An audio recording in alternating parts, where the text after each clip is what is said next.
Hi everyone, welcome back to another episode of Raising the Bar. And as you know, I've been inviting on these incredible people that are sharing their unbelievable stories, really. And Jean Eisenhower came on before. You can actually watch her previous episode if you just click on the link here. And Jean, welcome back. We didn't quite finish the whole story last time, did we? There's more to talk about. We could probably talk for quite a few hours. Yes. Yeah, and so this one, we did actually kind of briefly touch on it on the last one, but it's about how you started to become targeted, and lots Hmm. of strange, bizarre things started happening to you, and you documented quite a few things as well, which we're going to talk about. And also, I don't think we quite mentioned it, but you also want to talk a little bit about UFOs as well, because I think there is some kind of connection between the secret intelligence services and UFOs that I'm still, unsure about. We're all trying to work it out And together, I'm, aren't we? Yeah. yeah, Yeah. I'm still Yeah. unsure about Yeah. them too. Yeah. But back in 2000, well, it was actually the end of 1999, Mm. I realized that I wanted to start keeping a better diary of my life because so Mm. much weird stuff was going on. And I was kind of embarrassed of my earlier journals, which were very, I don't know, they were a lot of whining, wah, wah, wah. So I decided to burn them all and start something new. And in Mm. 2000, I started documenting everything as carefully as I could in the style of a science journal. And in science journals, for those who don't know, you write on every single line so that you can never later insert anything. And and you be very specific about what it happened without putting your own opinions in there. And then if you want later on, then you can separate that out, what your emotions might have been, what your first thoughts were, and stuff like that. So I started that in 2000. Now I have 24 years worth of journals. Mm. And so I feel pretty confident about my memories of exactly what happened, that I have not conflated things, but I go back and I check myself just in case. Mm. And so at some point I'd started my website, paradigmsalon.net, and my readership was really small. It still is pretty much. And one day it spiked up over 1,000. Mm. And I went to see who must have, shared that link. And I found this article on something called targetedindividuals101.com. Mm. And I thought, targeted individuals, that Mm. kind of creepily sounds like one of my worst theories that I had. And I read, and here he's put a new headline on it: Gene Eisenhower is a targeted individual. And I'm reading, then I read my own blog. I'd never used that phrase in it, but I had described so much weirdness that this guy had identified me as one of them. And 1,000 people came to my site. So I started, actually, I hated, so I read more of his website, and I hated the concept so much that I really did not think about it much for the next couple of years. I just kept documenting my life, Mm. but I was not willing to take on this mantle of being a targeted individual. But eventually, over the years, I had to accept that somebody really was messing with me severely. Things like um, feeling like people were breaking into my home, and like I had one of three pair of earrings stolen, one of three pair of winter gloves stolen, um, and just other signs where it seemed like someone had been in the house. And so I bought a bought a portable door lock, and the second day I owned it, it was broken. And so I started putting booby traps and things around the house to see if they would walk through some light powder that I put on the floor and stuff. And I'm getting signs that people are coming into my home. Um, and there are just so many different ways in which they target us. They come into our home and they steal things, kind of freak us out a little bit. And then they do stuff to us. Like I woke up in the night one, or I woke up in the morning once and I found a surgery scar on my neck. You can't see the scar very well. It's on my neck. And Oh actually, I yeah. did send you a photo. I'm telling my health history to a nurse practitioner, and I finish, and she says, "And when did you have your thyroid surgery?" And I just couldn't believe that Mm. she had seen this old scar hidden in my neck wrinkles. And she thought that she could. Now you'll have to expand that, or maybe the viewers can, to see if they can see it. But this was pretty faint. It's 8 years later, but a licensed nurse practitioner had seen it and identified it as thyroid surgery. So that was just one thing that had happened. Mm. Where is that on the neck? And Sorry, just so because I've got the image up here. I'm not. it's really low, and it's very white, and it's very straight. Oh, So you can't see. yeah. Can you on the screen or not? Yeah, I can see it. It's there, Is it but that? it's, as I said, it's really faint. It's not the greatest evidence. Okay. So almost sorry we started with this one, but it Yeah. is the most dramatic, and it was Yeah. like Yeah. some of the beginning of my thinking something's being done to me, and they're not telling me. Some of the sabotage has been electronic, some of it has been social, some of it's been online, and there are I can tell you a story in every single category that really doesn't have another explanation other than other people are getting involved in my life and doing weird stuff that I think might have a purpose other than freaking me out and making me feel paranoid to be so targeted. That might be their only purpose. They do not like the fact that I have written about this and spoken about this stuff. It could have been that that surgery was before they decided to target me. It could have been that my mind controllers are keeping track of their subjects, and they do monitor our health and everything, along with whatever else they need to do. And that they just might have noticed that I needed thyroid surgery, and I don't usually go to doctors, so they just took Wow. care of it. Well, maybe they're Or trying to take care of you. That they could just be that because they see you as their kind of asset and they need to look after you. right, it could be Oh, that, and yeah. that it's not a part of targeting, it's part of the care that goes along with being a mind control subject. I don't know. They're just not telling us. And Wow. so Yeah. Can I social just sabotage. I'll Yeah. just come in Mm-hmm. quickly just to say to the people, if you're just joining us for the first time here, please go back and watch the first episode. But just to really summarize Gene's story up to now, Gene, you've gone through what we believe to be MKUltra mind control programming from birth, from the moment you were born, Mm-hmm. and you've gone into the program. Yes. And this program is coordinated and run by, we believe, the CIA. That's as far as we know, right? And this is Mm-hmm. connected to bloodlines as well. And you're part of the Eisenhower bloodline. And we believe that this is like a continuation from generation to generation. This kind of mind control, MKUltra programming gets passed down through the generations to the children, then become adults, and then they mind control their kids, and then so on and so on, right? That's how generally it works. Right. Okay. And Right. so, And and we, I have no, some no, pretty good evidence that my father was involved and my grandmother on the other side was involved. yeah. And so We. the targeting then comes from the idea that potentially they're trying to silence you because you are now speaking out and you're starting to get some traction with your websites and stuff like that. But then we Mm-hmm. also just mentioned there they could also be coming around because they do actually, you know, maybe care about you. I mean, that sounds quite bizarre Mm-hmm. to say that, but yeah, like that, maybe. Mm-hmm. Yeah, I think you summarized it well. Mm. And the next surgery happened before I wrote my book. So Mhm. it probably was just care, and maybe I shouldn't have included it in this category of Mm. targeting, but it still comes up as weird stuff in my life. Yeah. Yeah. Yeah. So okay, so all this targeting's been going on. You mentioned that you woke up and you had this, this issue with the neck. Um, is there anything else that came? Should we go through that from image to image? Is there anything you like to, is there an order you'd like to go through, or should we just Um, the order on the list is kind of messy, so let's just let me start with the direct energy weapons. They are a term, that's a term that is used frequently with targeted individuals, and there's a whole lot to tell Mm. there.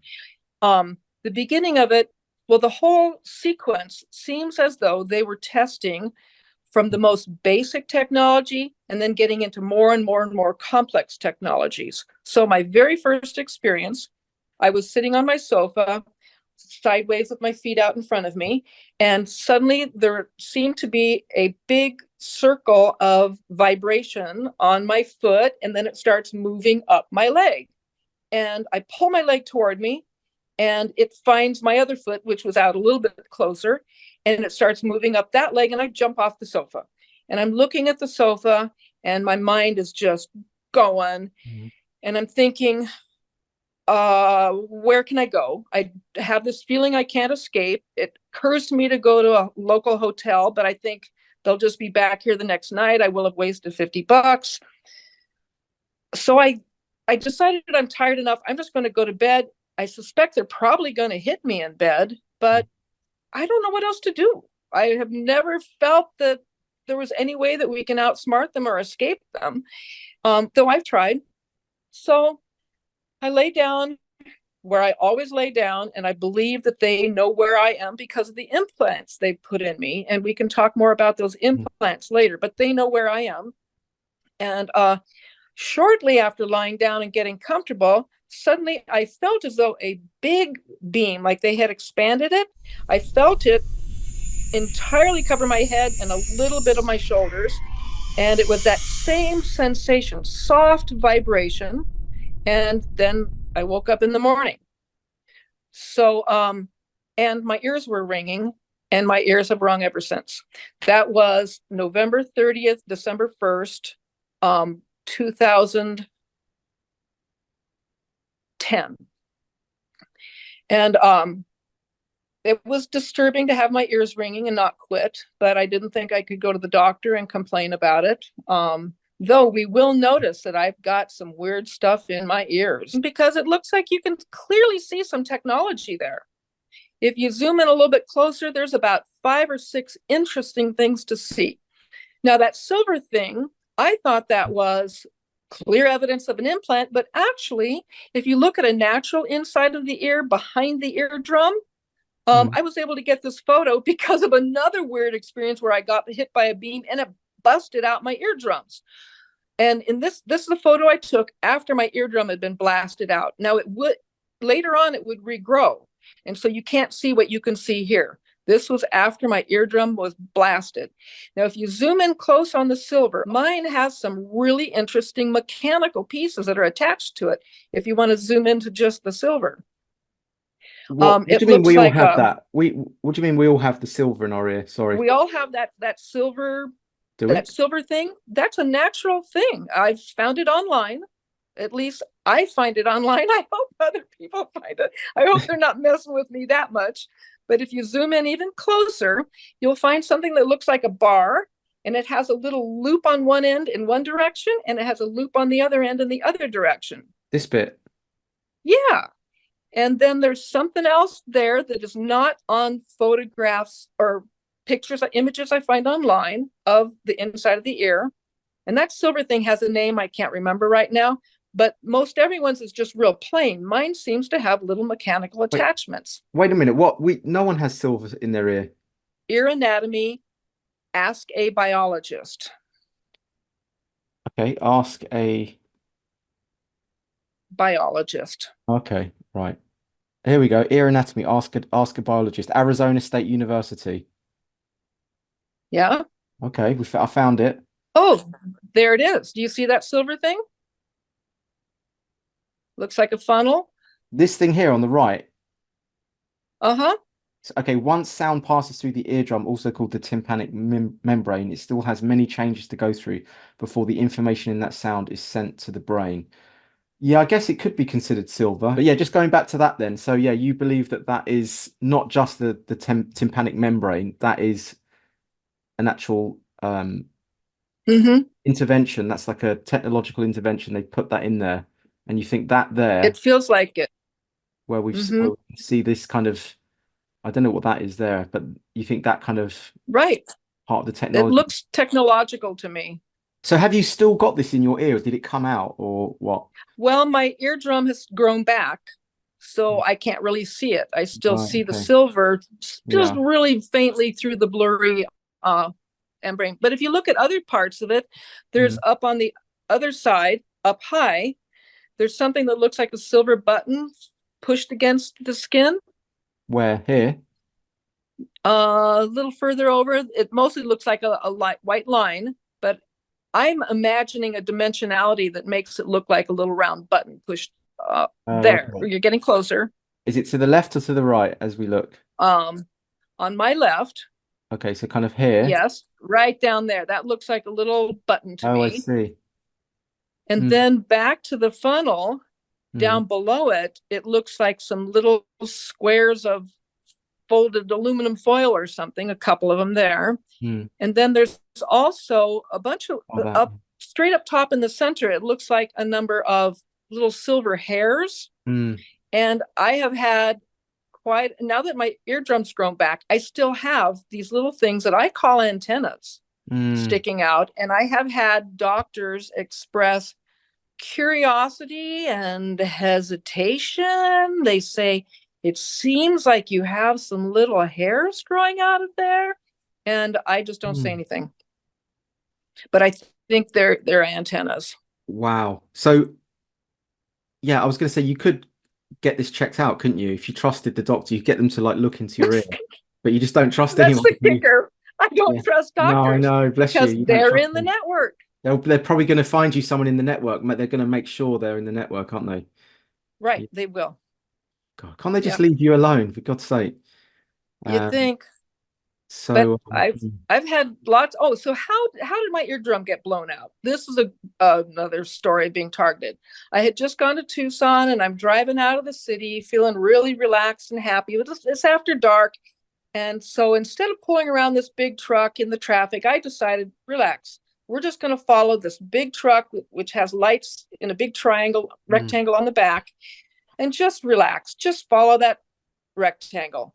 So suddenly I was hit in the head by something that I believe now is a microwave weapon. And my consciousness, I've left my body at times, and I've heard of people who can take their consciousness down to the atomic level. There are definitely stories of people who've done that, and they have described atoms that it would take scientists another decade to discover. Oh, yeah, there is an ionic form of that. And so these psychics were inclined to believe that they've got something. Well, in this moment, my consciousness went down to the cellular level, and I felt like I was at the back of my brain looking around and going, oh my God, things are exploding. And I knew that that was what microwaves do. They explode cells when they hit a food that you were typically trying to yeah, cook. And my vision, I went blind for a second, and then everything was blurry, but like that rectangle that I was following on the truck, it suddenly is like this. And I was terrified. In that moment, I knew that if I hadn't decided to stay behind this truck, I wouldn't know how to stay on the road. And so I'm just following this crazy shape, and within maybe 5 or 10 seconds, my vision was back to normal. But my ears, oh, and I was also popping my ears. You know how we drop our jaw to try to change yeah. the air pressure in our ears? I suddenly felt like the pressure in my ears was going to explode, and they did explode. But I was popping my jaw trying to change the feeling in my ears, which was really maddening. And then they hurt a little bit, and I drove the 2 hours home. And I had recently bought a digital microscope to see what in the world is going on my scalp, which was the beginnings of Lyme disease. Well, it's actually a few years old of Lyme disease. And I'm finally looking at it and finding out this other symptom. And I'm like, hey, let's, I don't know if I did it immediately, but at some point I got one that would go inside my ear and into my nose, because I'm really curious about what else are they doing to my body. So Mm. I had a couple of these, and I put the ear one in, and I saw that that's a photo I took. I clicked, I plugged it into my computer and took those photos inside my ears. And and oh, and there's blood in the bottom of the ear canal. So I believe that I was hit in the head by a microwave weapon, which had, it heats up fluid. It destroyed my sight for a little while, and it blew out both my eardrums, but didn't do too much more damage that I've been able to recognize. But it was terrifying to know that I could be hit in the head and could have driven off the highway at night. So was that from the directed energy weapon from the car in front of you, the vehicle in front of you, like shooting backwards towards you, or do you think it could have been more remote than that? I actually had the sense that it was coming from behind me on the highway off to my left. Wow. And there happened to be a big electric power plant there. Mm. So Yeah. I don't know, but that was my best guess. And is this so you said that the actual your vehicle, your so you were you in your tra was it was it a trailer? What do you I call was it in driving my America? truck. I was Truck, yeah. driving the truck. So was this truck, did you say you actually went onto sort of two wheels, or are you just saying it felt like that? No.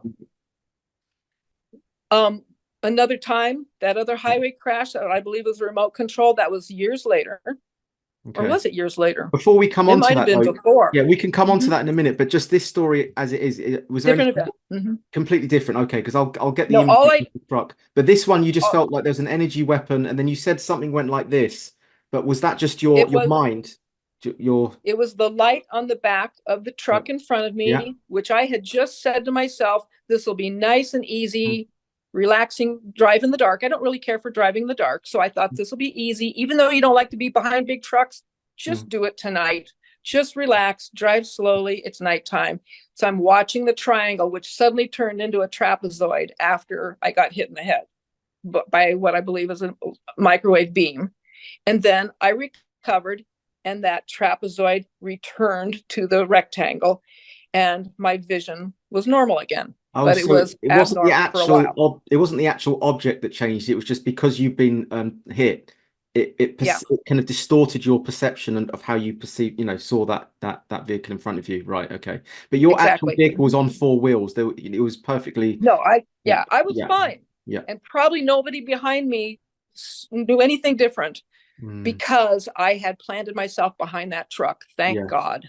Yeah. Because if you Yeah. mean if you were going fast and you were overtaking it, you would have been out of control. Is that what you mean?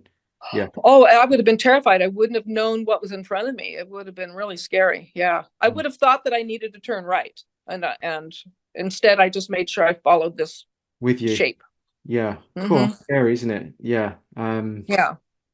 So then you kind of got your senses back, and then you're able to, control the truck, and then Hmm. you got home safe, and everything was fine after that. Hmm. Right?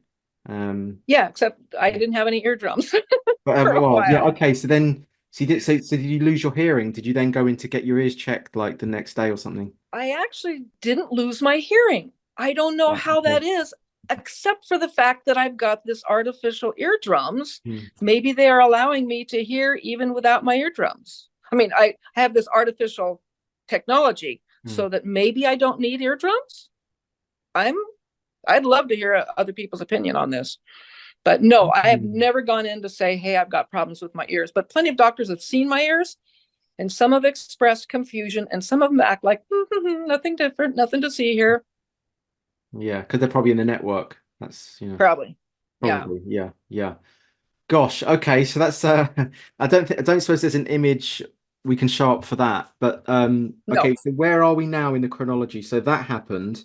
I Okay, know we're not in we're all out of chronology. it doesn't matter. We can just popcorn it. It doesn't matter because the point is, okay, so is there any more of those examples of targeting you? Because there's one where you say you felt like Oh, hell. lots more. Yeah, so Lots should we more. go through? We Um, can take them all arbitrary, it doesn't matter, but should we go through we some of could them?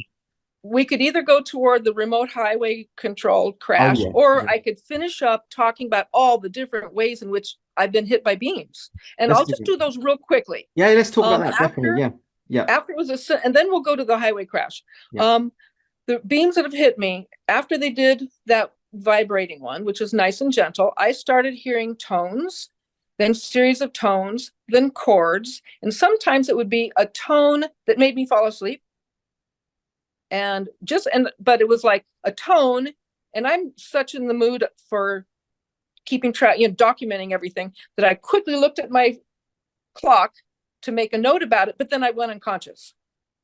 And then I hear a tone and I wake up and I look at the clock and an hour's gone by.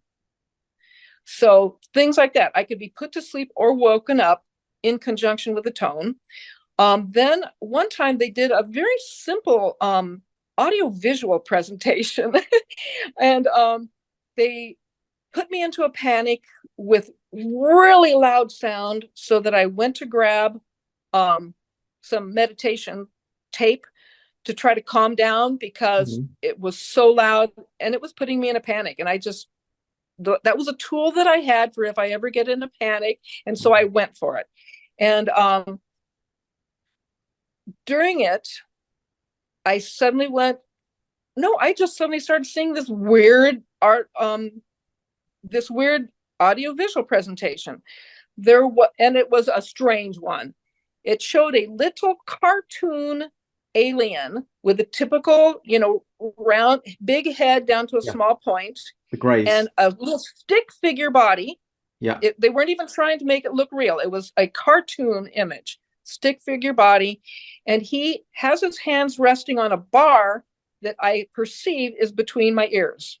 Oh, where are you And on finding the this? bar, Where is this? what? Is this just on YouTube or what? I'm laying in my bed. Yeah. No, I don't have an image for you at all. I'm lying on my bed, Yeah.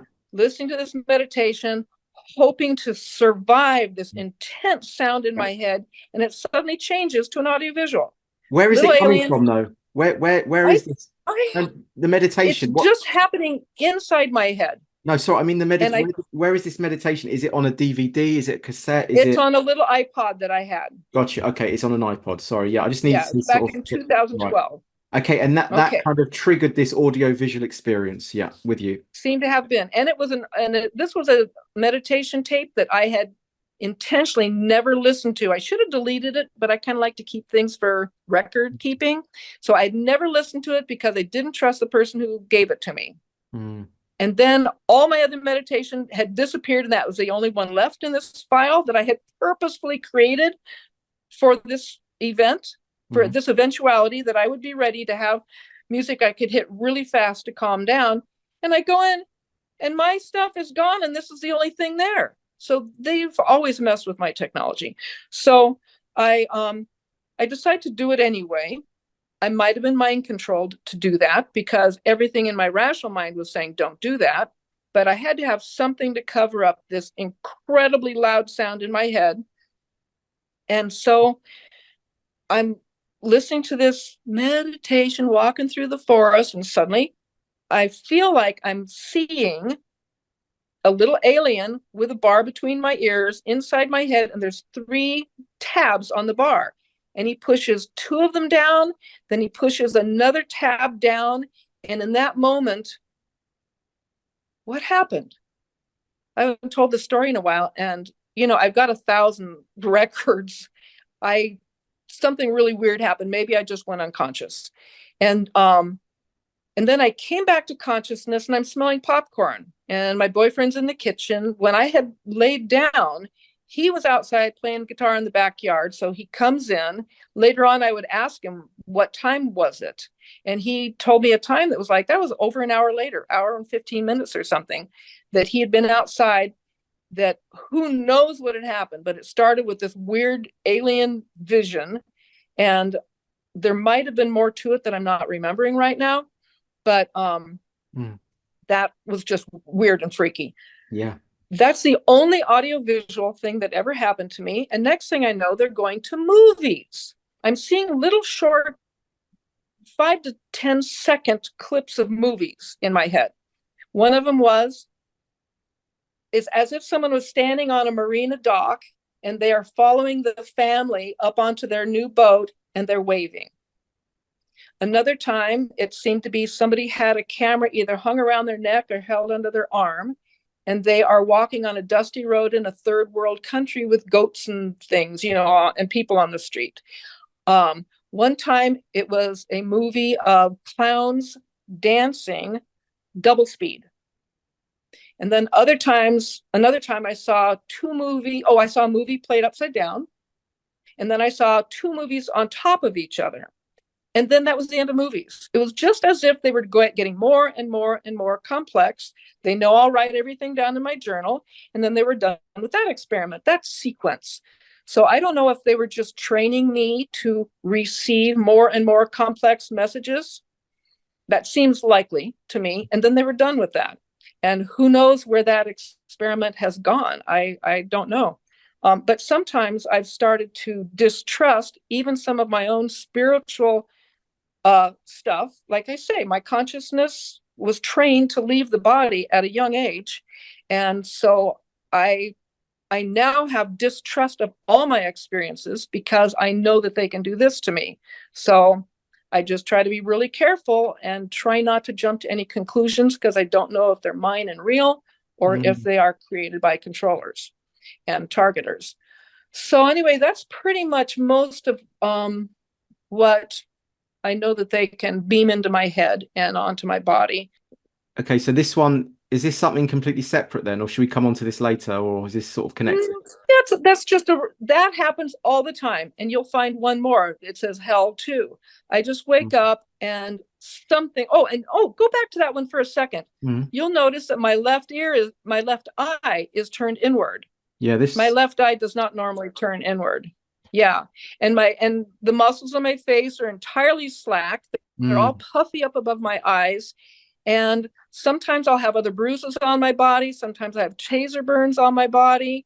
And I have taken photos of myself like that probably close to 20 times. Okay, so this one here There's is a called taser burn. taser. That's taser. So where's And that's this a in your body? close up. That's a close up. And it looks like one of Mm. this is after like about 5 days. Mm. There's always 2 points. And since then they only bruised me, but the very first one before they got them calibrated, they burned me. And now that one's only two points. And if you can zoom in a little bit more, people will be able to see 2 points there. I put a Yeah, circle that's like around a it. taser. And there even seemed to be a little oval around it that was just slightly crisp skin, but it's really hard to see in the photograph if I don't have So the exactly the taser right light on it. is the taser a remote weapon, or is that something that you think they could have actually visited you physically and done? I think they came in the house. And even though I locked the door and everything, they either have keys Yeah. or they might mind control me from outside and tell me to open the door in some alter who won't remember anything. Okay. So God, this, that's risky, yeah, isn't it? That's risky for them to try that, to actually try and visit it you. is. I would have thought they Yeah. would, that's because once you see them, that's it. It's the end of game, isn't it, for them? Game over. Yeah. Well, I did have one experience of perceiving them and remembering them. That is a burn on the back of my neck. Hmm. It was a 3rd-degree burn that burned, and there's a little bit of a scab there. That's the indicator for 3rd-degree burn, is that it So these all bleeds and happen scab. during the night, do they? When you wake, like after you wake up. Mm-hmm.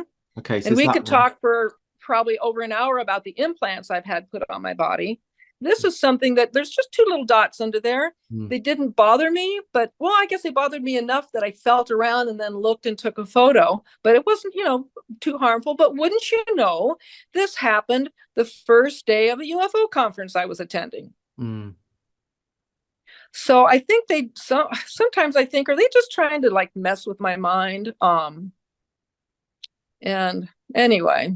Okay, so let's talk about the implants then, because you've mentioned that a few times now. So Yeah, not on the unfortunately, ear. I didn't get photos of those to you, so we could add them in I can later add them in on. after. Yeah, don't worry. So we've Okay. talked about the ear implants. What else is going on then? So once I found them in my ear, I thought that was really curious, and I put the otoscope up my nose, and I found the silver thing in there. I'm not sure if that's in the photos I sent you. I have a feeling I missed it. Well, I I've have got, I've got, I've been I've got really another ear bad. one. I've got another ear Oh, one.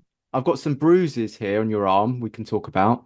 yeah, but nose implant probably is not there. As Oh, I've this been hell really one as bad at well. organizing my photos. I just have I really just, been I, slacking. I've got this hell, another one with like a very dark patch under the eye. It's called hell too. Is that Yeah, part of the that's the same? second. Yeah, that's just another waking up and looking like hell and Well, just making a record of it. But let me just show that as well. So, okay. so this one, yeah. So that's just another one where you've woken up and. Yeah, my whole face just looked terrible. Mm. And I'd gone to bed feeling totally fine. And it just would take me a few hours after waking before I looked halfway decent. So I have And no idea what they did to me.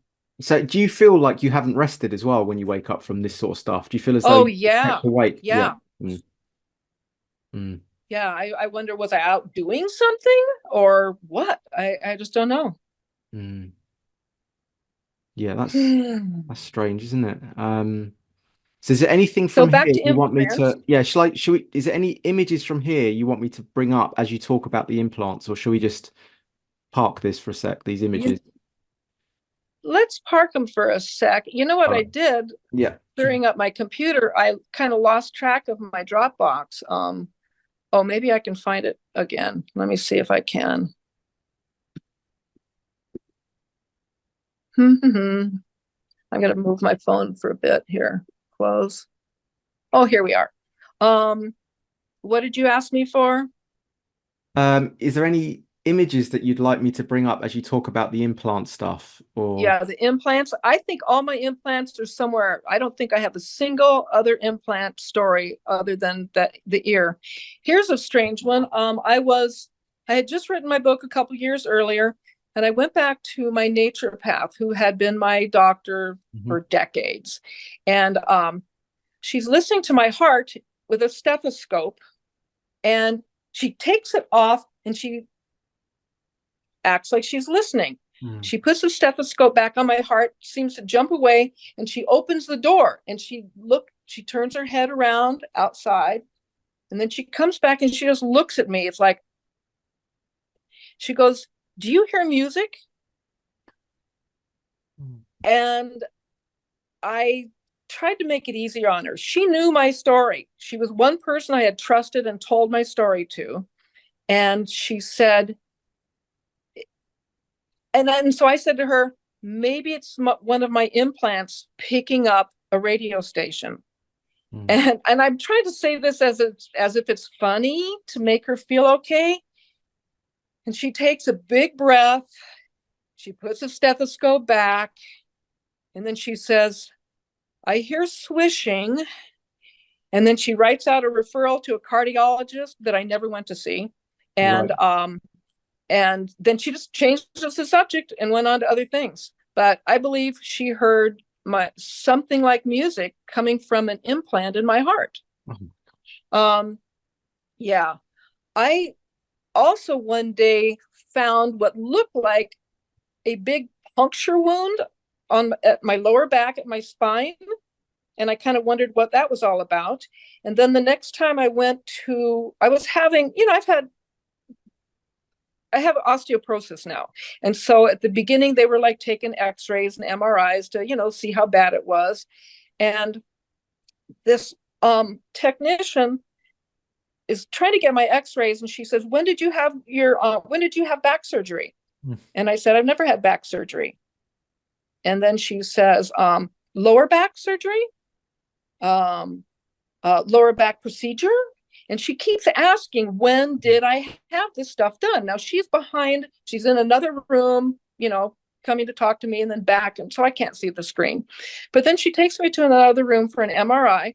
And I'm lying down. And if I lift up my head, I can see her screen, but I'm not yet. So I'm lying on my back and she starts all over again. And so, did you have some procedure done on your back?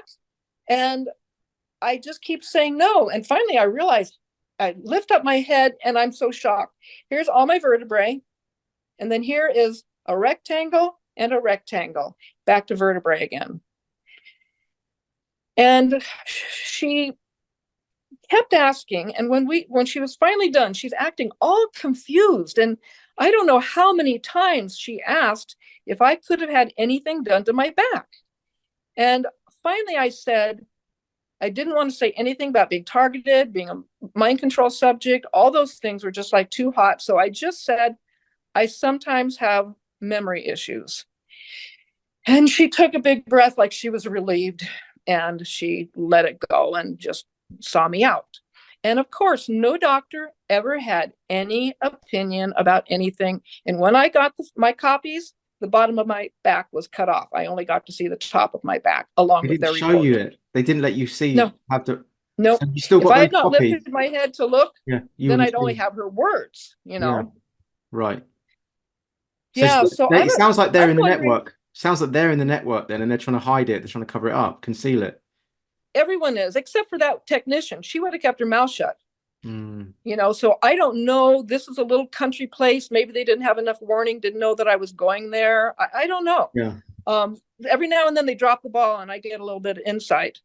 But I was wondering whether that puncture wound I saw might have been an injection of nanotechnology that knew how to assemble itself along my spine. Maybe, because I didn't have any scars back there. There weren't like a surgical scar, but these things look pretty big. Do you think it's like remote control, like an implant to kind of remote control you? I know that sounds really far out, but um, When I heard Elon Musk talking about what he could do with nanotech, I went, yeah. oh, that explains it. Yeah. Oh, the Matrix is Neo a and big all one as them well. had Yeah. plugs. Yeah. Yeah. Yeah. Yeah. Yeah. I mean, it sounds for people watching, it must seem like this sounds a bit far out, but believe you me, fact is stranger than fiction when it comes to this sort of stuff, and a lot of movies probably get Mm-hmm. ideas from stuff that's already going on, and they're sort of drip feeding it, leaking it into the public domain, aren't they? What's really happening? I think they are intentionally to get us ready for the big disclosure. Yeah. Yeah.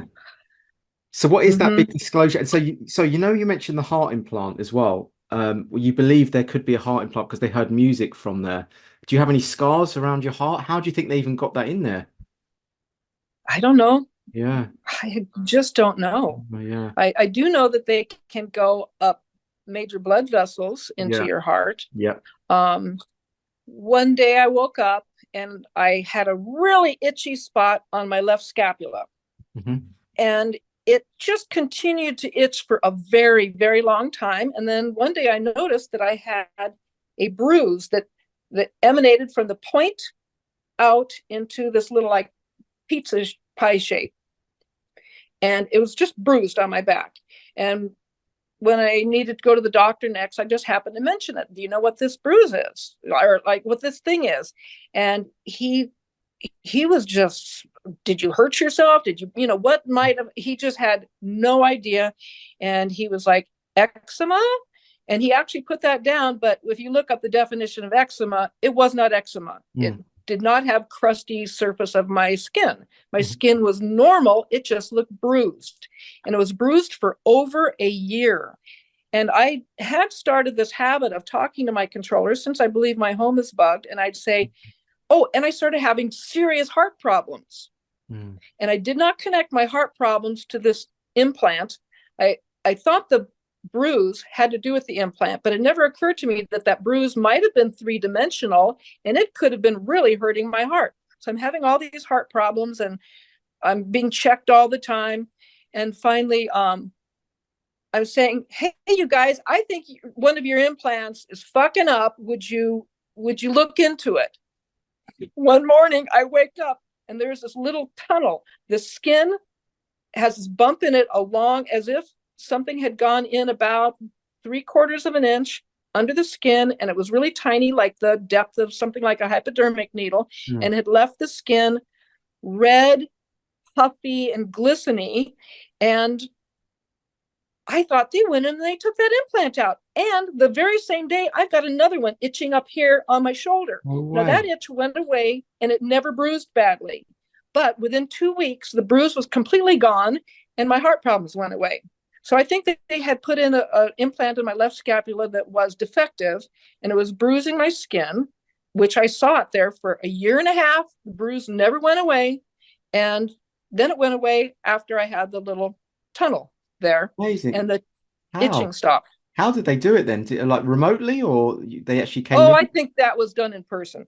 Wow. But they just put you And out. wouldn't you know, I always happen to find the perfect house. I never find another house. I Mhm. find only one house that will work for me. And it has nobody on one side, empty house over here, empty house over there. The other behind my house is up a hill, and then Mhm. across the street is a parking lot. So there's no one around. It would be Mm. really easy for them to just let themselves in and not be noticed by people. And those are the type of homes I always happen to find to buy. But just for your own sake, is it not worth just sticking your own cameras in the house just to kind of observe you? Well, I have discovered that they can remote control them and turn them off because my house right now, I have 8 security cameras and they are always going bad. Mysteriously, they just quit working.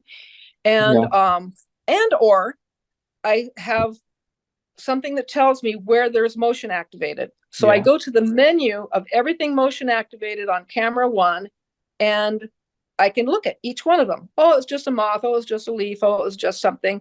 And then I tap. Oh, and then I want to tap the next one, but I notice that line is grayed out and there's nothing there. I cannot access that, but it's definitely a motion one. And maybe it'll be a whole cluster of 5 of them in a row, all grayed out. And then it goes back to having them again. So my cameras can go off and on. And I did have one worker come to the house who I watched him. He had something in his hand and he looked at my camera and he went and he just did something with his hand and suddenly the camera was off and there was no video. So I'm pretty sure. Why don't you get an analog camera though? Don't get a digital one, get a proper like old school analog one, which is recorded directly onto a tape. And then there's no, you can't tamper with that remotely. Maybe that I would love that. I thought I was accomplishing something when I bought a wired system instead of a so anyway, I paid for like 200 feet of wire to go out to a camera at the beginning of my driveway, and that was the first one to go out. You can also buy a dictaphone, you know, that they record audio on a little tiny cassette. Like you could set up just to hear if there's anything. You could also put like a tiny hair or bit of wire on the door, and if they open the door, it will break the hair, you know, things like that. I used to make booby traps using glitter too. Wow, and figuring that they'd end up with glitter in their head and know that they've got glitter all over and you're never gonna, find it. So I've done those sorts of things, but part of me has quit trying to outwit them because if I do outwit them, then they will just find a different workaround and usually it's worse. So I've quit trying to fool them. Yeah. I get exhausted by it. Yeah, okay. You don't you just want to kind of it's like damage limitation, isn't it? You just, if they're going to do it, you just get it over with rather than fight them and they up the ante. Okay. All right. So where are we now? Is it worth mentioning the trailer incident at this point, or is there anything more you want to mention of the implant? Well, I do have more implants to talk about. But we don't have photos to go with them, but which ones are really worth telling? Let me just tell you where I know that they are. Oh, one day when I was a nomad, I woke up in the morning and I just absentmindedly went to rub my eye and something was wrong with my eye. It's really blurry. And when I would rub down here, it felt like I was rubbing above my eye. And the discomfort in my eye lasted about 3 days. And then later on, I realized that I have perfect close vision with my right eye and good long vision with my left eye. It's as if they did that surgery to, some people choose to have one eye that's good for close and one eye that's good for far. I was really happy with my vision. And now this eye sucks for long distance, but it's perfect for right here. So I kind of wonder whether they wanted to be able to see. I don't go online to do everything in my life. I try to keep as much as possible not online because I'm trying to thwart them, right? So I live with a journal, a paper journal, and I write lots of stuff in my journals that they want access to. So I'm wondering if they put an implant in my eye so that they can read my journals anytime they want. So it's like because it can zoom in on it, like short vision. What do they call it? Yeah. Close vision, yeah. So anyway, that was one. So eye, ear. And it's still like that now? Are the eyes still like that now then? They haven't recovered. Yeah, I'm really sad. And this is all recently, since 2010. Yeah, it was probably around 2020. Oh, wow. Or 21. Really recently, yeah. And do you feel like that came at a time when you were writing some really important stuff as well? Yeah. I was a nomad then, and I was being harassed in lots of ways that we can get to. Yeah. And I've also had them put in my private places, my private parts. I felt the damage that one had caused. As soon as I went to roll out of bed, I could feel something had been done. I don't think I ever felt that one activated, but another one in another location, I was maybe suspecting something might have been put in there because there was a scar left. Mm. A puncture wound that looked like it was a horizontal line puncture that did not heal perfectly. It kind of healed a little awkwardly. And I just wondered, what's that all about? And then one day I felt it activated. And I was just like, whoa! And then that was Really? over. And of course, I wrote it down, and they've never activated it again. But I was pissed off just to know that they could. Really pissed off. So you think that they're coming in to your house and you get woken up and you might even see them and notice them, but then they're able to kind of like put you under or something and you know. Or they remotely Right. bring out an amnesic alter, who then is the one who sees them, so that I never see them. Yeah. They didn't So make me forget. They brought a different alter oh out. right. Yeah, remotely put you into that separate altar so that when you do wake up and see it, it's never your base personality as Gene. Yeah, Yeah. right. That's my Ooh. suspicion. Just Yeah, have to. that Yeah. is intense. That is, Mm-hmm. gosh, Yeah. the levels that they can go to. Yeah. I started for a little while getting these big donut bruises on me. Yeah. So I'm just sitting in a bar before open mic with friends, and I look down and I see this thing on my arm. Mm. And so I got out my cell phone, I took a photo of it. And the other one is just a little bit more of a picture with me where I got my face in it. But Mm. I ended up having a number of donut bruises. Yep. So Yeah. these just kept showing up, but they only showed up when I was living in New Mexico. Mm. There's a town with enough doctors in it that everything seemed to have a doctor imprint on it. Whereas when I was living in Cochise County, everything seemed to have like an alien imprint on it. I just don't get why, if they're trying to stop you from talking, why can't they just approach you and just say, look, you know, we're obviously involved in this high-tech operation. We don't want you talking out. Here's like £1 million, hit $1 million, just, you know, enjoy yourself. You know, they've got enough money. Why can't they just Because they're punishing me for talking. And they invited me to join a secret society when I was young, and I declined. I think if Right. I would have joined, I would have been able to answer all your questions, Mm. but I did not join. So I tell somebody I'm a mind control subject and I have these experiences. They always say, why would they do that to you? Isn't that an awful lot of trouble just for you? Mm. And I agree with them. And I do you want to spend the next 2 hours with me convincing you? No. So let's just drop the subject. Mm. But anyway, later on, when the vibrations and the tones and everything else started, and the burns started Mm. happening, then I looked back on this leg thing and went, oh, that was a really seriously dangerous weapon they had tested on me. Seems like they had not calibrated the machinery enough to figure what they needed to go through my type of walls or whatever. Mm. And they seriously hurt me. I mean, you might have some now that you've got on you and you don't know because you're mind controlled not to look at. I mean, who knows? Probably. And so I have to remind myself, like if I'm feeling Mm. really terrible, it's like sometimes I don't have the energy to do much. Like sometimes I don't have enough energy to feed myself. Mm. Um, they kind of seem to be moderating what they do to me so that I do have enough energy to feed myself, but not much more. And so the idea Yeah, because of just even taking off my clothes to turn around in front of a mirror, taking off clothes and putting on clothes is extra energy I don't have today. And I might tell myself, you'll remember when you get in pajamas tonight, but right now I don't have the energy to do this.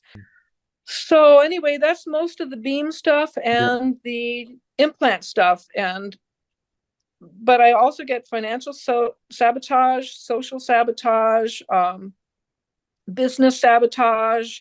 And there's a Mm. little story to go with all of those. Back in 2009, I decided to take a tour to Peru that a friend was hosting, going to sacred sites in Peru.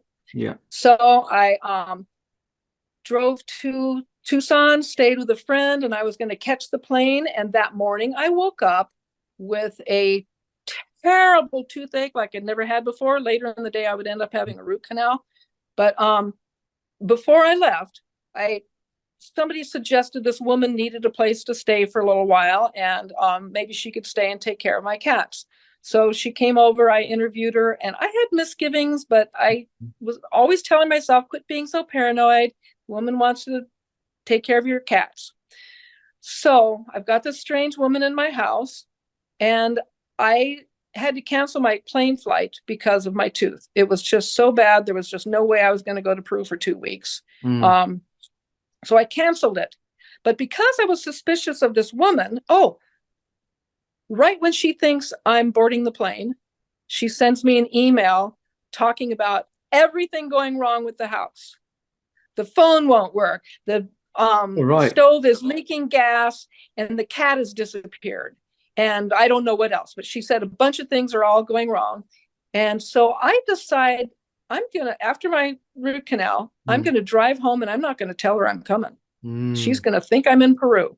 So in the next few hours, she sent me 13 emails, and all of them were getting more and more extreme. So she is trying to sabotage my trip to Peru and to make me just sick with worry.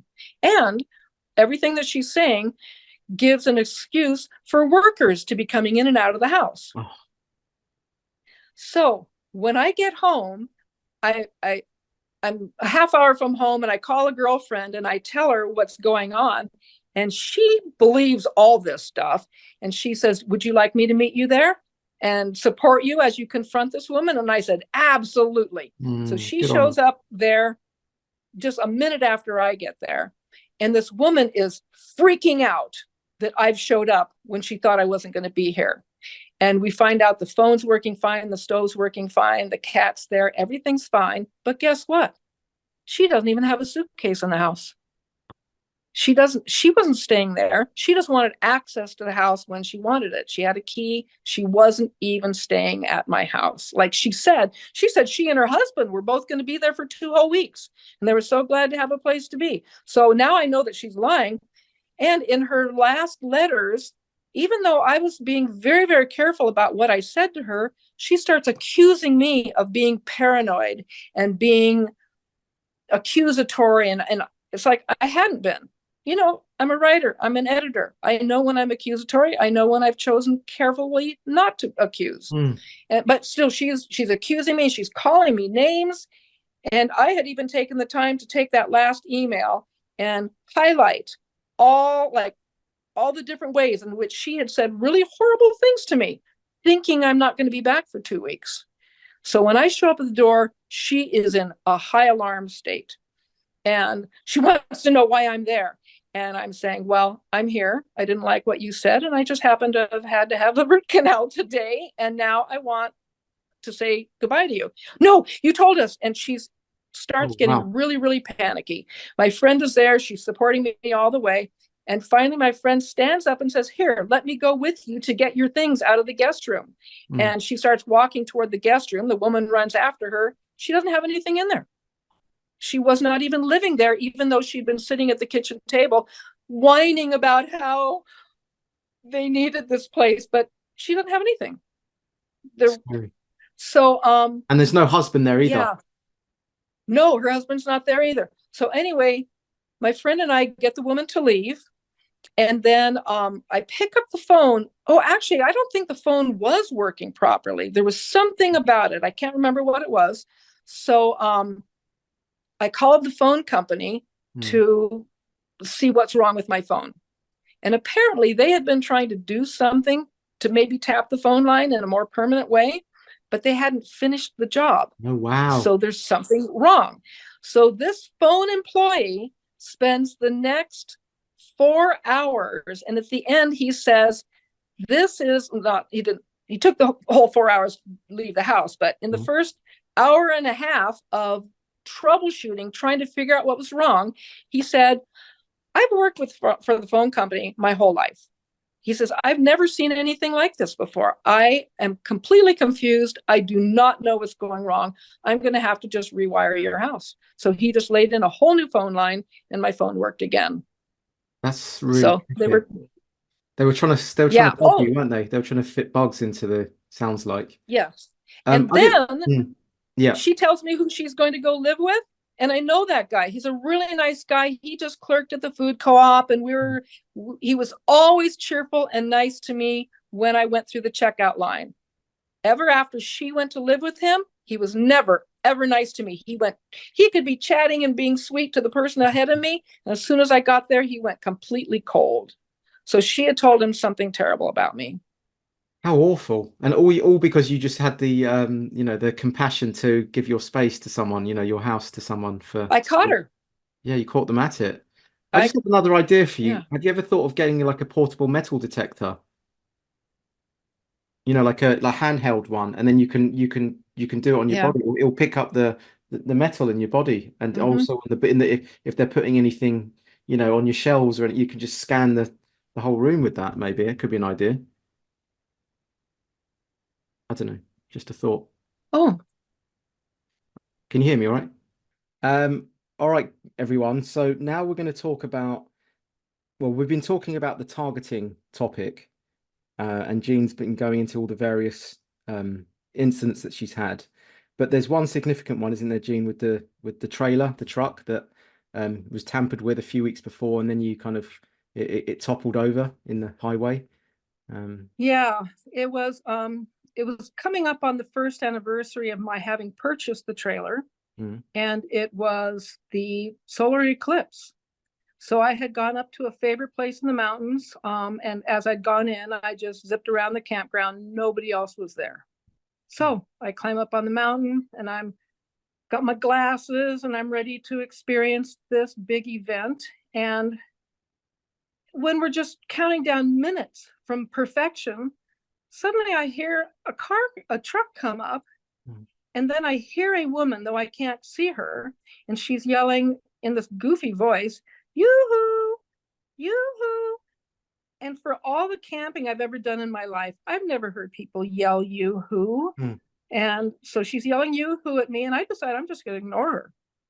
But then I hear a car door open and close, and somebody who strikes me as a man dressed in woman's clothes because of the way this person is walking, mm, and I'm going to say he's dressed like a Mennonite in a big skirt, but oddly, he's walking as if he's carrying a big, huge, heavy tool on the top of one boot or something, and he's like lurching, carrying, getting one foot, and he's walking directly toward my truck, which is mostly parked behind a bush. I know where it is, but it's behind this bush, and their vehicle is behind another bush. And there's this distance in between, maybe 15, 20 feet. And I watch him go lurch, lurch, lurch, lurch. And I'm sure he's carrying something on his foot, and I can't see it because he's wearing a big long skirt. And so now I decide to disclose that I'm nearby. So I yell down, "Get away from my vehicle." No, I probably, "Get away from my truck." And now this woman's voice comes up again. She goes, "We're just heading to town. We wanted to know if you needed us to pick up anything for you." And that again is something no campers do. And so I just yelled again, "Get away from my truck." And I start getting this really bad feeling. mm, I want to run down there, but I also want to be here for the moment of perfection. I'm mm, really angry. And because I've been having all this kind of harassment, and all of it seems to be, mm. a lot of it is often around special dates.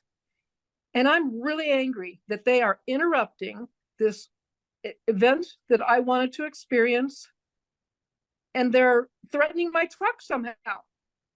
What were they doing though with the truck? So What were they actually I doing? have no idea because Mm. it's behind a bush. Oh, So I right. think I should run down there and confront them, but I'm kind of afraid to confront them. Mm, And I don't want to miss the experience that I've been planning for the last 6 months. So I sit there and I think, you know what? Even if I stop them, it would probably be incredibly awkward. And mm, they'll just do whatever they were going to do anyway tomorrow, or in the night. mm, It's like I have kind of learned that I don't really get to have much control over these things that they decide that they want to do. mm. So I actually just laid back down, really sad, really feeling defeated, invaded, harassed, but just feeling like I don't really have a chance. Later on, I thought I should have done it. I should have run down there, but in the moment, I didn't. Mm. And so that guy was behind that bush right next to my truck for quite a while. And then I saw him lurch his way back toward his own truck. And the woman kept trying to engage me in conversation, and we're just trying to be a good neighbor. And I'm like, Mm. "Get away from my truck." Anyway, they drove away. And when I went back to my truck, I really wondered whether to have the local small town mechanic take a look at it and tell me, if he can Mm, see anything that they might have done. But I told myself it was probably only GPS or something they were putting on, and he mm, either wouldn't be able to find it, or if he found it and removed it, they'd just replace it. So I'm just kind of accepting this is what happens to me. And I didn't do anything about it. So about 6 weeks later, right about the end, the 1 year anniversary of having this trailer, I went to help a girlfriend move. I was up in the Phoenix area for a whole week. And on the way up there, on totally flat land, my trailer started fishtailing. Now, I had experienced fishtailing in my travels after I was really comfortable driving. And even though I'm on kind of steep, gravelly roads in Colorado, I would occasionally drive too fast. And if the truck ever fishtailed, I learned how to get out of it. You just accelerate and the trailer straightens out behind you. It happens because the trailer is too heavy, and that's why it mm, fishtails. Is almost trying to get around the truck going slower than the trailer's momentum has it going. So I learned how to do that. It only happened a few times, and it always happened going downhill with a little bit of speed. And then you put the brake on, and then the trailer starts, mm, waving behind. So here I am on flat ground, fishtailing. Makes absolutely no sense. I did it once, and it was just ding, ding, ding, ding, stop. And I said, well, I guess I'll go take it into my mechanic, when I get back home. So I went to my friends, spent a week, and now I'm driving back down from Phoenix to Tucson, flat land again, ding, ding, ding, ding, stop. And it was so rhythmic and mechanical, but of course, I'm not going to jump to any goofy conclusions like, it's just a fishtailing. Or maybe maybe when he had repacked the wheel bearings the week before. Maybe he did something wrong that would cause that. I'll just talk to him mm, about that. But it still was very rhythmic and odd in that way. So I'm getting much closer to home, and I'm on this famous downhill going down into Benson. And actually, I've been back to that place. It wasn't really very steep at all. He had been downhill. Now mm, it's flattening out. And all of a sudden, my trailer starts fishtailing wildly. And I do what I've always done. I mm, stepped on the gas, and the thing just kept fishtailing completely crazily. And it spun me around, and I stopped 180 degrees perfectly in one lane of the interstate, terrified that cars might be coming my way. But some big truck trailer rigs had been behind me, and they kind of slowed down perfectly and stopped any other traffic from coming past them. So there was no danger. Nobody mm, was involved.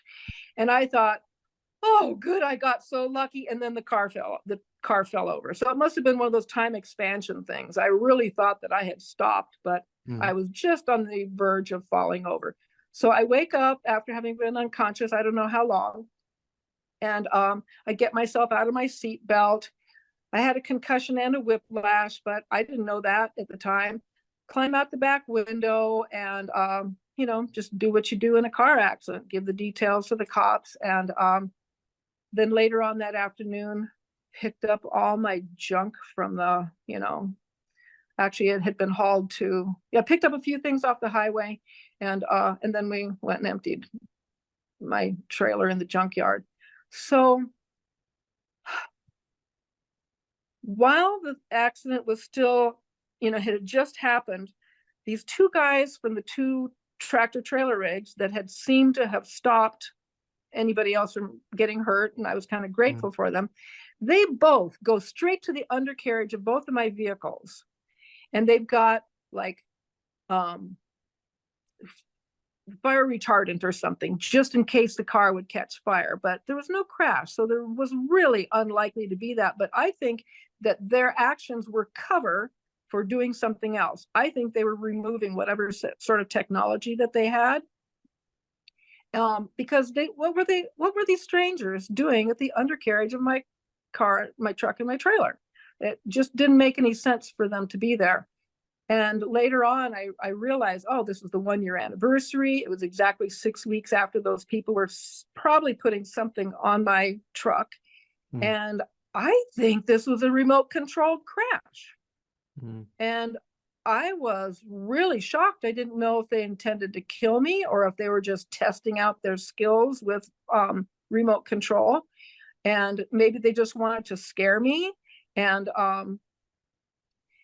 And maybe they didn't care if I lived or just got scared. I don't know. But I was I couldn't even tell anybody about it because everyone will think, oh, you're just exaggerating, you're making up shit. And yeah, that's a really interesting coincidence about that, person probably doing something to your car 6 weeks earlier. But anyway, after I had recovered from my concussion well enough to drive again, I bought another truck and camper this time. I decided I'm never pulling a trailer again. I'm terrified to pull a trailer. So I just got a plain old truck. It will never fishtail on me, right? What's this one So here? I Sorry, was, this image that I'm yeah, showing, is this the one that's already a bit crashed in the story? Yeah.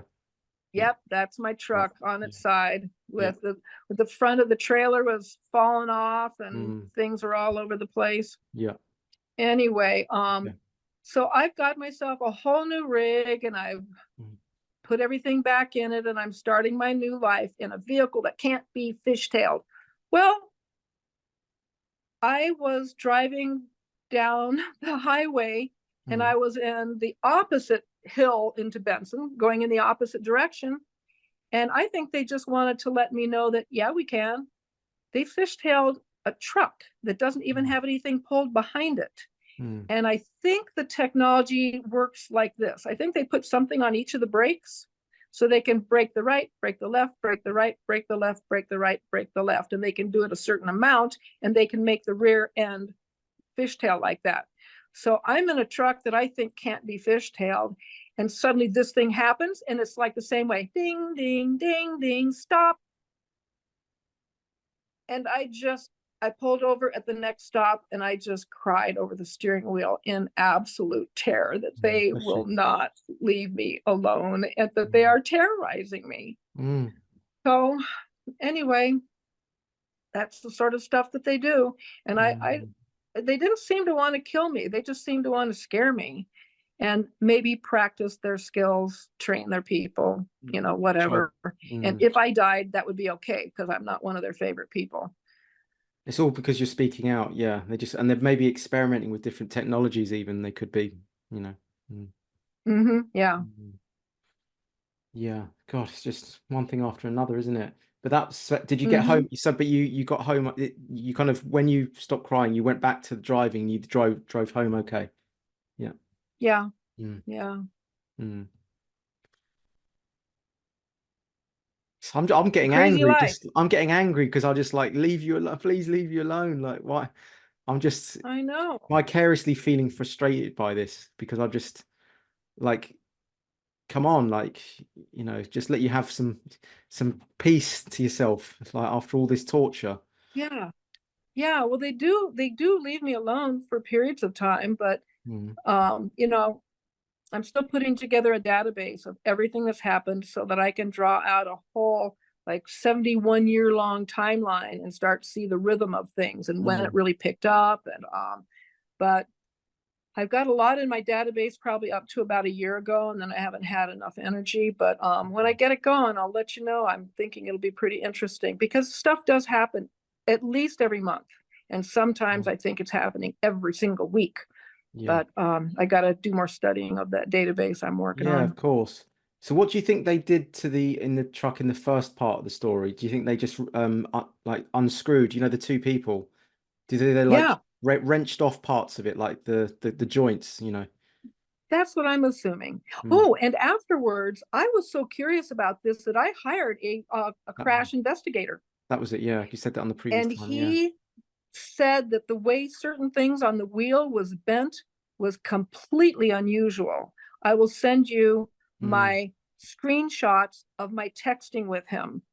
I wasn't with him on the site, but he was texting me the whole time he was there. And usually he can do a crash investigation, like look at what he needs to look at in about a half hour drive home and write up a quick report. But he stayed on site for 2 hours because he could not figure out what in the world. He says, this does not look like a normal fishtail crash site. And he was describing to me parts of the wheels that were bent in exactly the opposite way that he thought they should have bent. Anyway, I'll send that to you. Yeah, send that to me. Yeah. My theory is that what he did to my truck is exactly the same thing he had done to the truck with the trailer. Because I think that they just done the same thing. The rhythm and the timing and everything was exactly the same.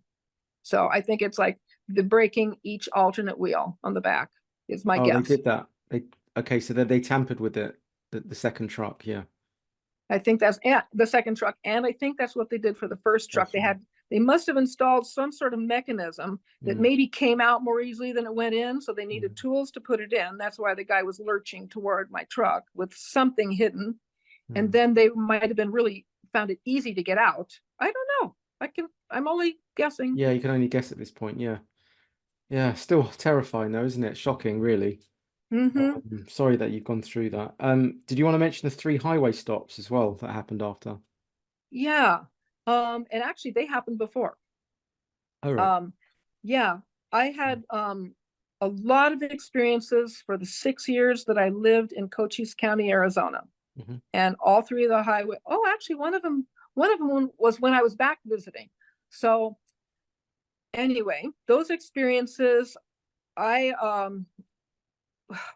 the first one, I went to Bisbee, Arizona to visit a friend and attend a library showing of a Crop Circles movie, and watched the whole movie, and they never mentioned UFOs or aliens ever. It was just the art of them and the geometry of them and different theories, but they never mentioned aliens. And when the movie was over, the lights come up, everyone's talking, and they start talking about aliens. And that was the first time I'd ever heard aliens associated with crop circles. I was kind of confounded by that, but I didn't ask too many questions.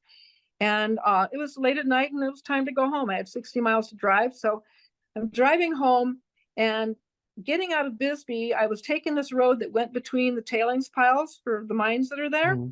And suddenly I'm driving and having to shield myself from the brilliant light coming through the windshield. And I'm afraid because I'm slowing down because I can't see and the road is winding. And yet it's a road that lots of people drive really fast, locals who know the road. And so I'm shielding myself from this brilliant light that at first I think is a Border Patrol helicopter. And then I realize I can't hear any sounds. And then I'm like, a spaceship? Oh, Gene, don't start thinking aliens and spaceships just because you heard it a half hour ago. Stop that. No. And so I get through winding, and then ahead of me, I see a tower that we thought of as the Border Patrol tower, where they could light up the whole area if they thought there were illegal migrants around there.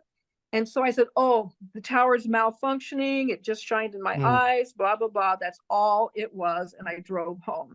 Years later, I'm on that same road, and I suddenly realized I can't see the Border Patrol tower from here. So what was that? But by then I'd had a few other alien experiences, and I went, oh my goodness. So 2 years later, I'm interpreting this. I think that might have been one of my first highway stops. So what do you mean by highway stops? You mean an actual alien kind of... Well, what I had done was I had seen the Border Patrol tower. I had made a turn, and then I pulled into this pull-off area, and I just looked at that tower. And I'm sitting there going, why are you stopping here? I'm just looking at this tower. I guess I should go. And so I don't know. I didn't have a clock. I lived kind of without time a lot. And so I never went home and checked the time to see how late I had been or whether I had any missing time. But I kind of count that as a highway stop because it came with this mysterious bright light with no helicopter sound. I see. Is highway stop an Americanism for alien interaction then? There are a type of alien interaction that involves being stopped on the highway. Oh, I see. Sorry. Yeah, because when you said highway stop, I just thought you meant a conventional police stop or something. No, okay, right. I didn't know this terminology. Okay, yeah. The most famous UFO report that came in way early. It was one of the most famous ones that actually made contemporary media. And that was the Betty and Barney Hill story. Barney and Betty Hill. And they were stopped, and there was like all kinds of marks on their vehicle and stuff like that. And anyway, so I just call them highway stops. I was assuming that you would know the alien connection. Well, I do now. Yeah. Thanks. Yeah, now you do. I had been, I had sold my home because I was tired of stuff like this happening. It was scaring me. I said to people, I feel like I'm a sitting duck. I got to get out of here, because those were very intense years of all sorts of alien UFO stuff happening, and some that I wasn't sure if it was alien or government. So I sold my house and I took off.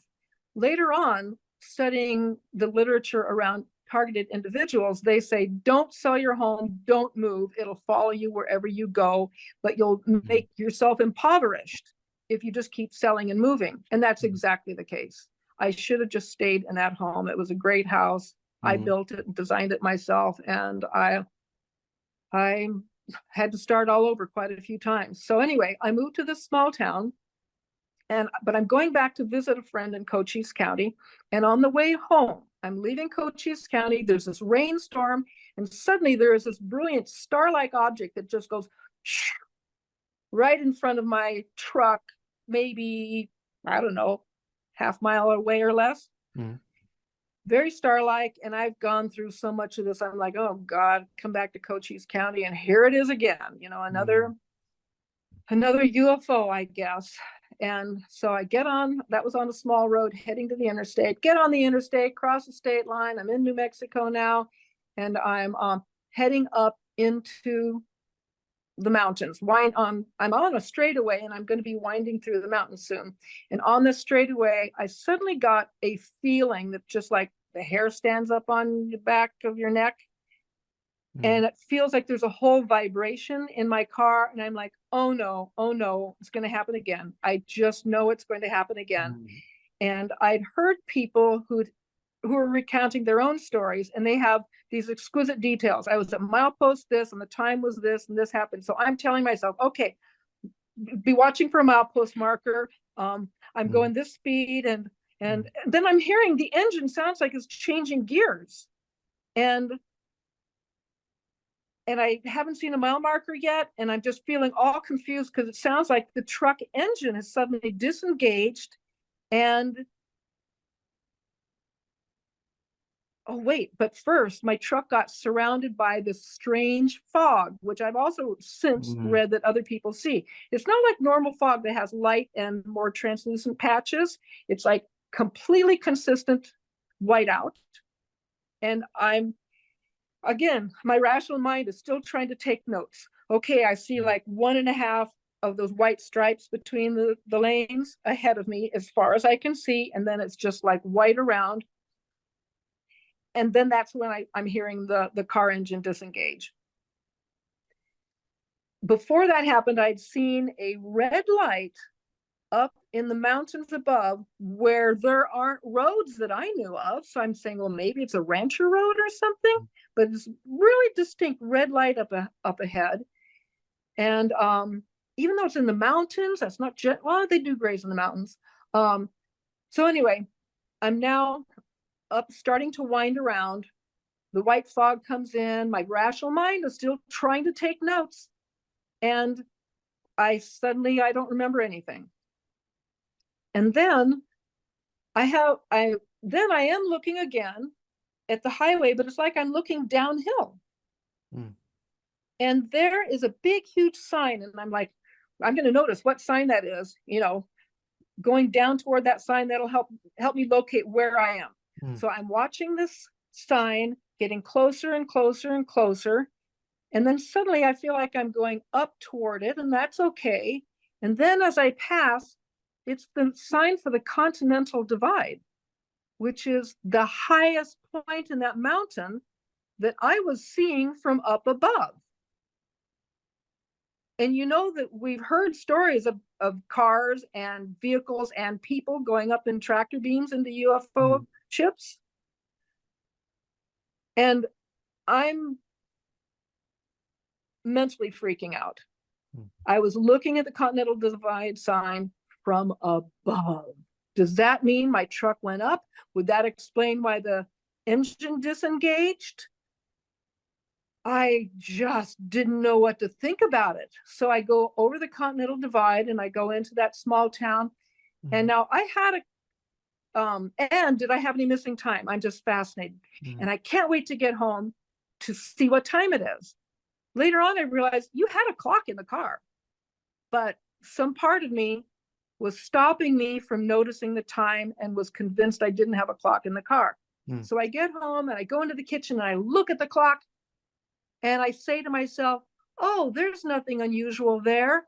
The next morning I'm saying, yeah, but what time did it say? I have no memory of what the time was. So they were able to, convince me I didn't have a clock in the truck. They were able to convince me that I didn't need to remember the time on the clock when I got home. So I'm pretty sure I had missing time. And it seems like I went up into a ship with my truck, which is just the most bizarre thing. So how did you land? But so you woke up when you were like going up or coming down? I think I woke up when I was coming down. Now the other possibility was that they put a screen memory into my head, or I don't know. Do you think these are actual aliens, or do you think they could be just like black ops, like high technology, advanced technology, but actually run by humans? Do you have any feeling either way? My feeling is that our government has been working with aliens for a long time. That's why they refuse to talk about it, because they have quite a relationship with them. And I think that trying to decide if it's one or the other is kind of the wrong question. I think it's all a blend. It's all connected. I mean, you heard that guy talking about Area 51, didn't you? That calls up that radio show. Hi. I don't have a whole lot of time. Well, look, let's begin by finding out whether you're using this line properly or not. Area 51. Yeah, that's right. Were you an employee or are you now? A former employee. Former employee. I was let go on a medical discharge about a week ago, and I've kind of been running across the country. Oh man, I don't know where to start. They're gonna they'll triangulate on this position really soon. So you can't spend a lot of time on the phone. So give us something quick. Okay. Okay. What we're thinking of as aliens are they're extra-dimensional beings that an earlier precursor of the space program made contact with. They are not what they claim to be. They have infiltrated a lot of aspects of the military establishment, particularly the Area 51. The disasters that are coming, the military, I'm sorry, the government knows about them, and there's a lot of safe areas in this world that they could begin moving the population to now, Art.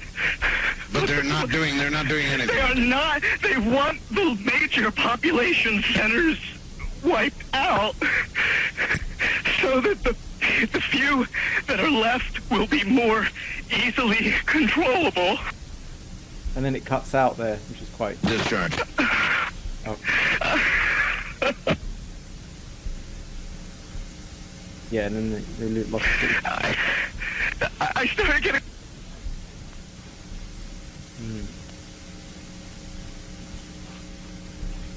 Yeah, I just thought I'd share that with you because that was quite... That's Area 51, and so that's in Nevada, isn't it? Yes. And Yeah. I know an alien experiencer who wrote a book, and she was in the military she had a blank spot in her history of having been in the Air Force. And she was once telling a friend a story, and she just came to this blank and she didn't remember what happened in there, but it started coming back to her. And she was actually tracking spaceships coming in and out of Area 51. The boyfriend I've referred to, who was out on the land with me for some years, he told a story about they were camping somewhere and this guy came in to camp and he was he was on the run. He was hiding. He was in absolute panic. And he started telling them about things at Dulce in northern New Mexico. And he said that he thought they were going to try to kill him. And he was just basically on the run. And then he was gone the next day. But he was in a panic and they all fully believed him. Mm. So there's lots going on. And then, yeah, Mm. and I was fairly near Fort Huachuca Air Force Base in Arizona. And I had a really weird experience I can tell next or soon that involved a reptilian. And after I wrote my book, I had two different men from different states come to me independently and tell me that they had experiences with reptilians, either when they were on the base or they're very near the base. Wow. So yeah, I think that there's stuff going on with Well, our that would fit in aliens. with the transdimensional stuff where people have talked about entities, reptilian entities in a slightly different dimension that occupy the same physical space. Hear lots of Yes. that. Yeah. Yes, and some of my stories sort of verge on that. The only way I can explain it is it feels like it's just another, like they're right there and they can fade in and out. Yeah, yeah. Yeah. That's been talked about a lot. In fact, I've done quite a few interviews about this subject. And people have talked about entity attachment, where they can actually attach to people, and within the altars as well. I think they can attach. Yeah.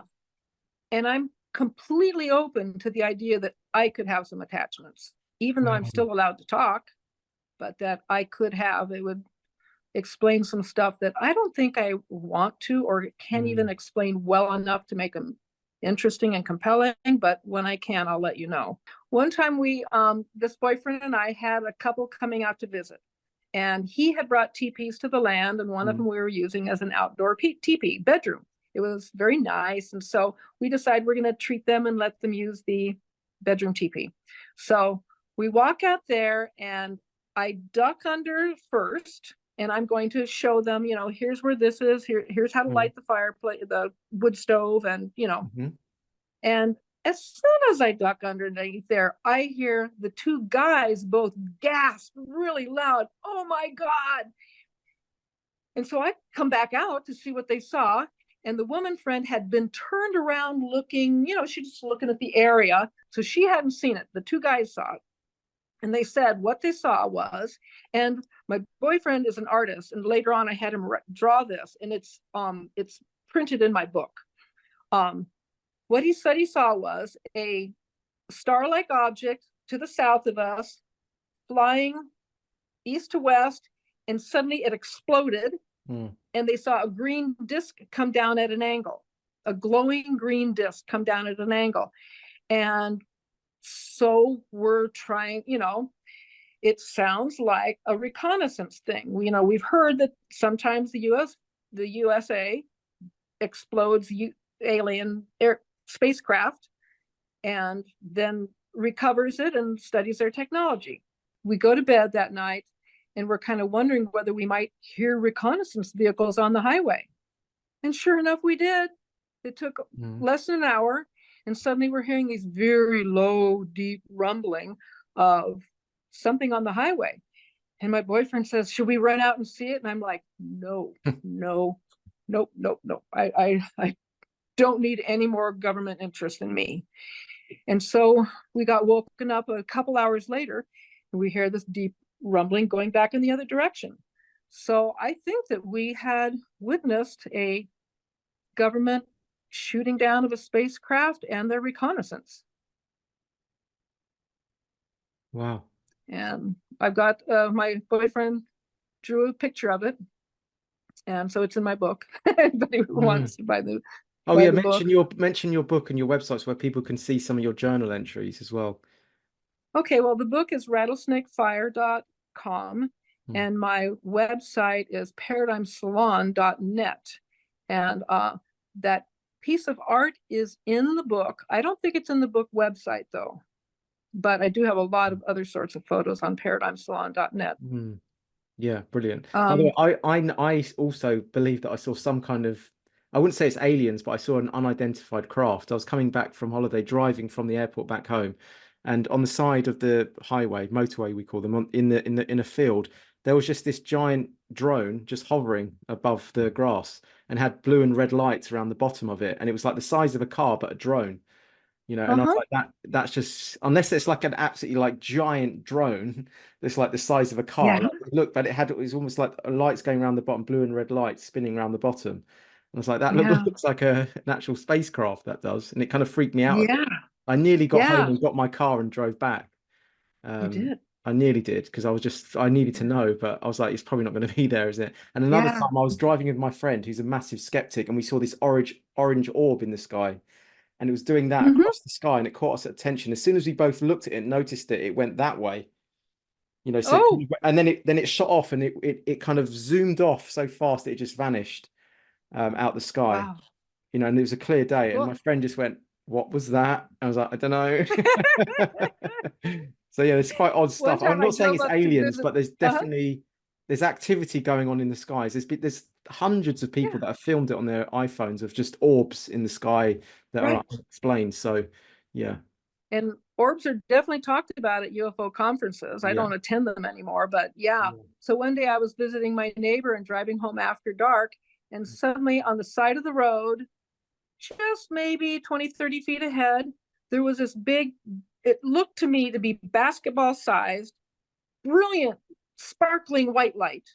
Mm. And it's leaping and dancing around in the sky as if expressing joy.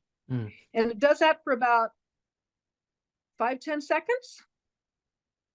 I want to say 20 seconds, but it probably was only 5 or 10, but seemed like forever because it was so amazing. And then it just blinked out and was gone. Mm. One time, there was a beautiful rainstorm with lightning and everything. So Mm. it was nighttime, and we pulled up the chairs at the east window, looking right toward the Chiricahua Mountains and just watching the lightning. So my boyfriend has just gotten up to get himself a drink or something. And I see, amidst the lightning, this thing come down in a spiral and land on the ground. But it wasn't a perfect spiral. It was as if you had to make up a spiral out of lots of little tiny straight lines. And so this light is like,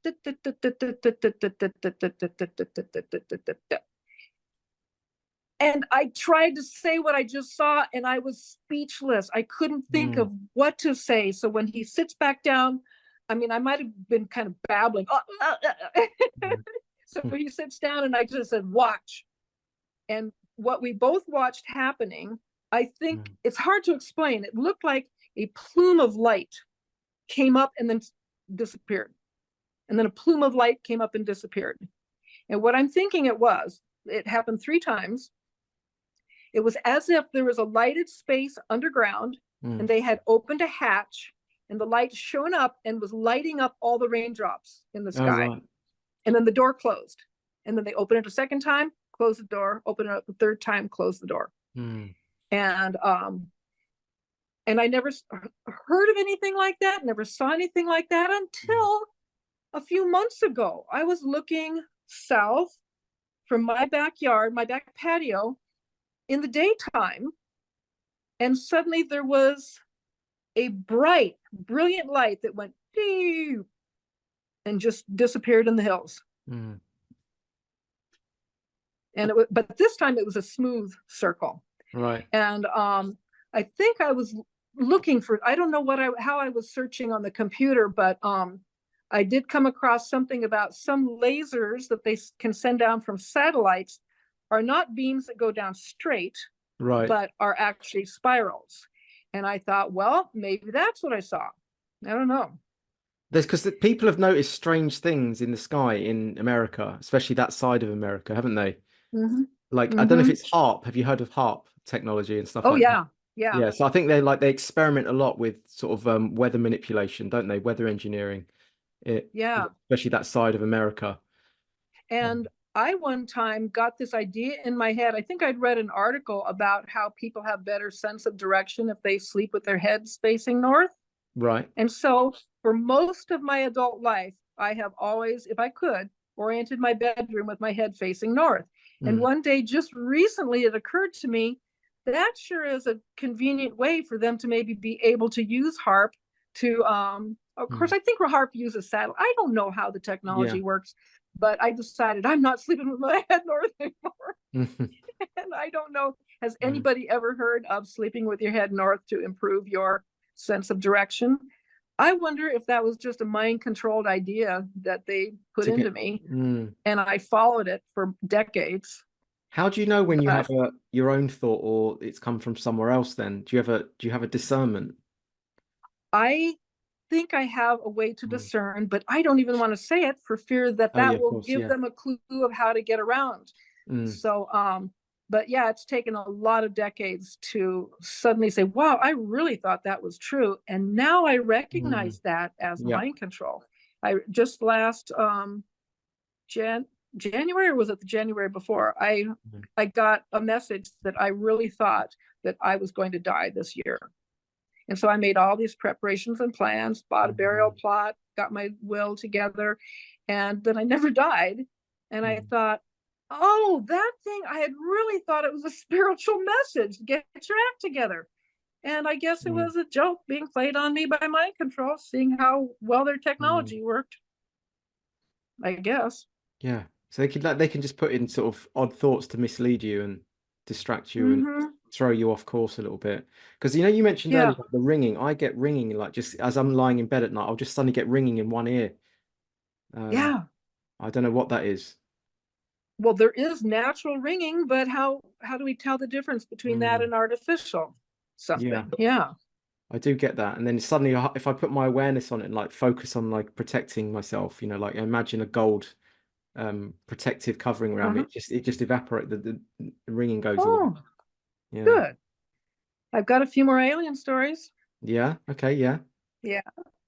One night I woke up in bed. I was awakened by this, not only a vibration, but I had stored an extra bed frame, a metal thing, on the cement under my bed, and that thing was rattling like crazy, as well as my bed. Everything was rattling, and that really alarmed me. And I saw something.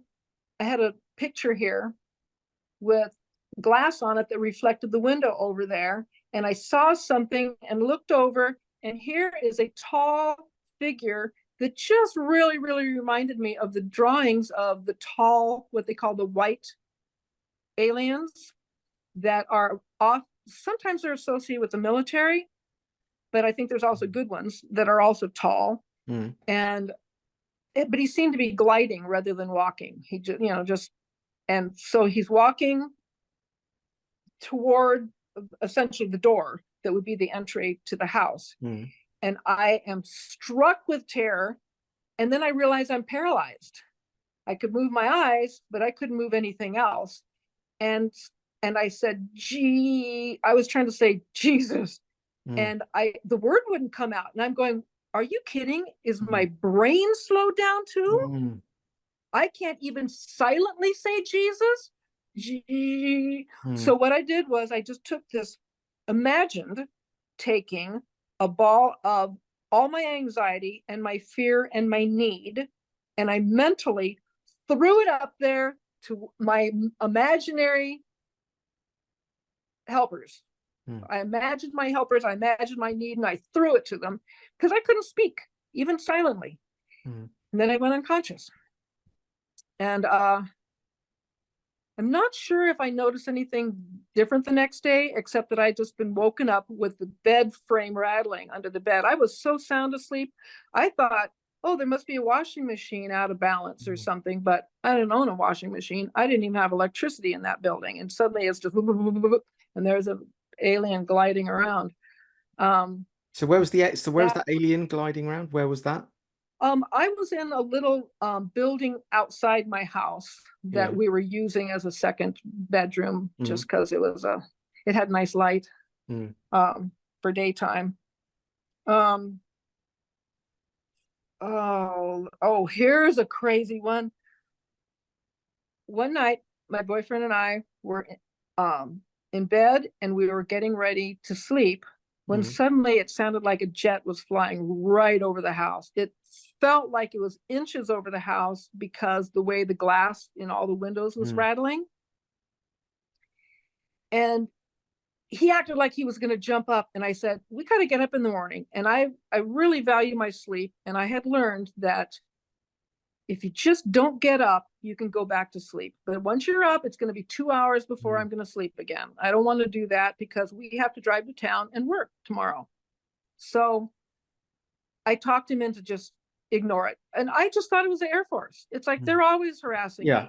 You know, they did used to buzz my house with their jets a lot. So, and I'd call to complain often enough. I'm just like, I'm tired of this. I'm not going to get excited about it. So we spent our day at work. The next day, we're not going to work. And the same thing happens. The windows on the house are rattling. And I have the sense that the thing is going west to east over the house. And I thought I'd put a camera or binoculars or something right near the front door. And this time I'm ready. I fly out, grab my stuff, run out, and I don't see the jet. I'm expecting to see a jet in the east flying away, but there's nothing.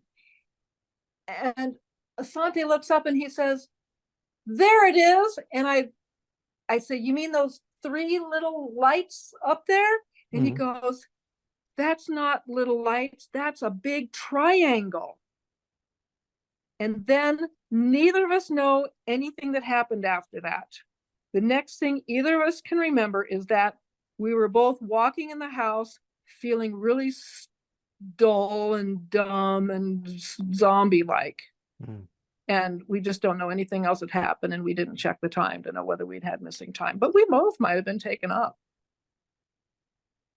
That's scary. So you didn't notice the time? You didn't notice the time different, no? Because you like you said before, you weren't thinking to look at the time, right? Yeah. Because we were just stupid. Yeah. We just were walking in the house feeling stupid. Yeah, lobotomized. Docile, kind of. Yeah. But the next morning, we could talk about as much as I just told you. That's all either of us could remember. And so I'm kind of wondering, am I supposed to be afraid of this? Or some people say aliens are good. I don't believe that's necessarily true. I think some of them might be, but a lot of them are not. And but anyway, I didn't know. I'm still trying to figure out what do I think about all of this. And so I had some people say, well, if you just ask to be conscious, then they will gift you that, because so many people say they're conscious of their experiences. And I always just am made amnesiac and I don't remember anything. So I started praying before bed that I would be made conscious and allowed to be conscious and allowed to know what happened. So I'm saying this prayer every single night. And one night I wake up. Oh, and we are now sleeping out in the bedroom teepee. And I wake up and I feel like I had been slightly dematerialized. And I don't know if my whole body or just some other dimensional part of me was going up through the canvas. I'm feeling the canvas, the sensation of the canvas on an angle going through my body. And then my self-talk is hilarious. I'm telling myself, okay, don't be afraid. Don't be afraid. Don't freak out when you see the aliens. Kind of like I was getting ready for, the highway stop van event. Don't be afraid. Don't be afraid. Because if you're afraid, then they'll make you amnesiac. And so be cool, and they'll talk to you and they'll answer your questions, maybe, if we're lucky. And then I'm thinking, how? I'm like going up in a beam.